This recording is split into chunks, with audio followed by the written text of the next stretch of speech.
So I'm going to flip the machine round so we can see what's going on. Tie our threads onto the threads that are already in the machine.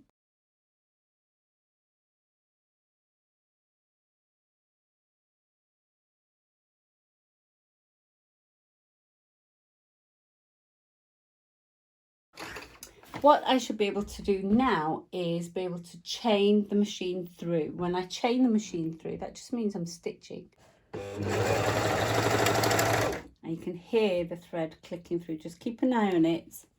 Now, what we'll do is we'll reduce the tension a little bit on all of them, just to open the tension discs up a little bit.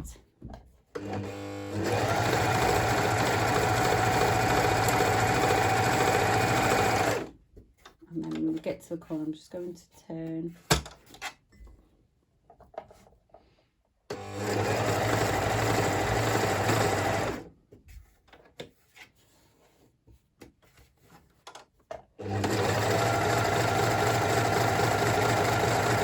Now, hopefully you should be able to see all the threads have actually gone through.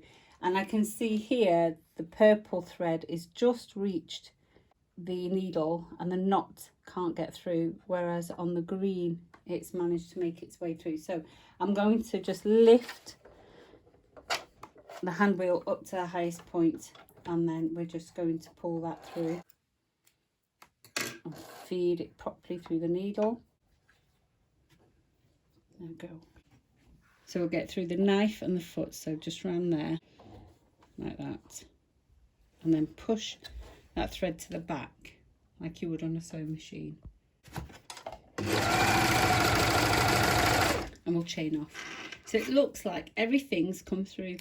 Okay, so that was easy. So feeding through just by tying the threads. Just don't forget to put your settings all back onto 4.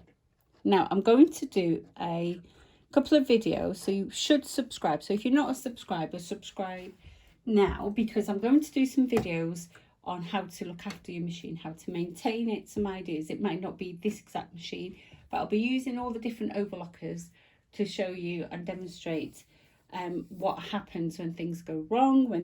We'll talk about differential feed, we'll talk about stitch length, and we'll talk about the knife and the width, and loops forever hanging off our fabric. And what on earth is this pressure dial about? Okay, so that worked. But what if it hadn't worked? How do we thread up the machine? Cut the threads. Now, I would highly recommend this to you. Just get it done. So the first thing we'll do is flip the machine round, and we'll work with the threads, get them into these first guides, and then bring them down the channels in the correct order. So unplug the machine first. Let's work so you can see sideways off. Right, there we go. So make sure your thread's coming through this. So the first thing we'll do is flip the machine round, and we'll work with the threads, get them into these first guides, and then bring them down the channels in the correct order. So make sure your thread is going straight up into that first guide, and then we're going to thread through this first guide, and it will click like that. Just bring it down the channel.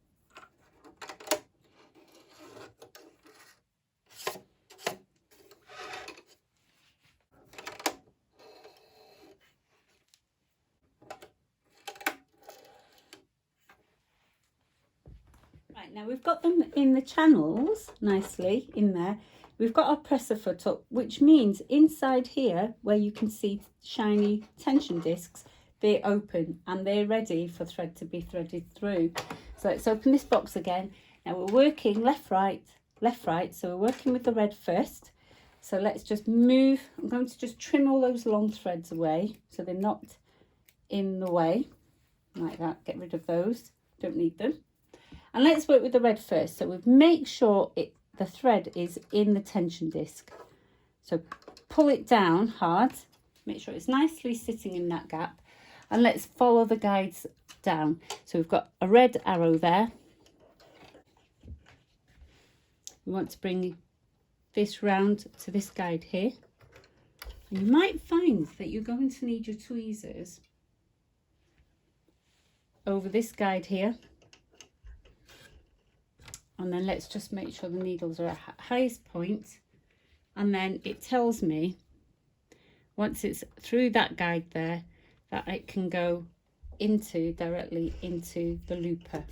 So I'm going to put the presser foot down just for a second so that I can get the thread into the looper there. I'm going to push it between the knife and the foot and lift up the press foot and push that thread to the back. Make sure it's not tangled up. And there we go. And we're going to work with the yellow threads. That's the one on the furthest right. Make sure your thread is in that tension guide. Bring it down and into that first guide just there. Now I'm going to need my tweezers for this, so I'm going to grab the tweezers out of the bag and then I'm going to just pull this thread round.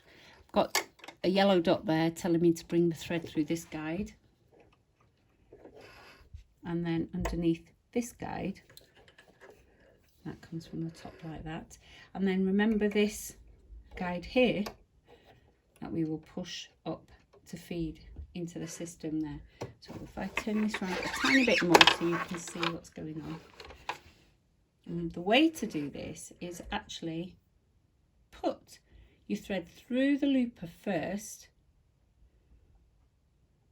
like that. Just catch it on the other side. Okay, so we're now going to hold on to that, and what we're going to do is grab that thread there and catch it onto the two hooks there, that one and that one, and then pull it so it's nice and taut. Can you see? I think we're quite over that guide there. There we go. Okay, and then grab that handle there and push the thread, and it caught. Did you hear that click? And it caught the thread, and then just pull very gently but firmly, and we're going to do the same thing. I'm going to bring that thread round behind the knife, underneath the knife and underneath the foot, and push it to the back like that. So we're going to work with the left needle and just go around just like we do on a sewing machine, and then make sure, a lot of people forget this one, make sure you get that guide there like that. Feed it through the needle.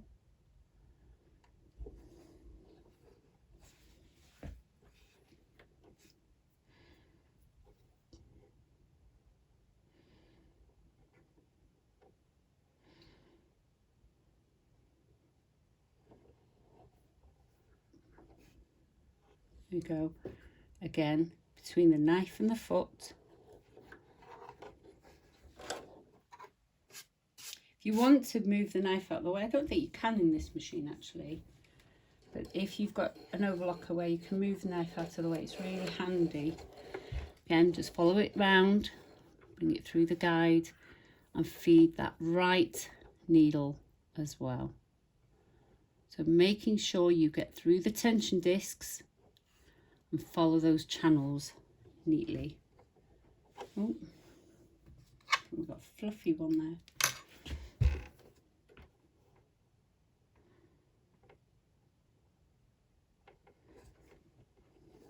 There we go. Between the knife and the foot like that, and then underneath the foot.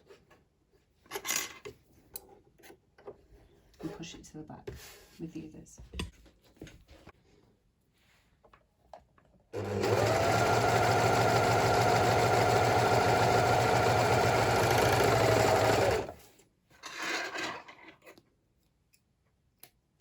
And there we go, a nice stitch out. What we actually do want to see is that the edge sits neatly on the edge of the fabric.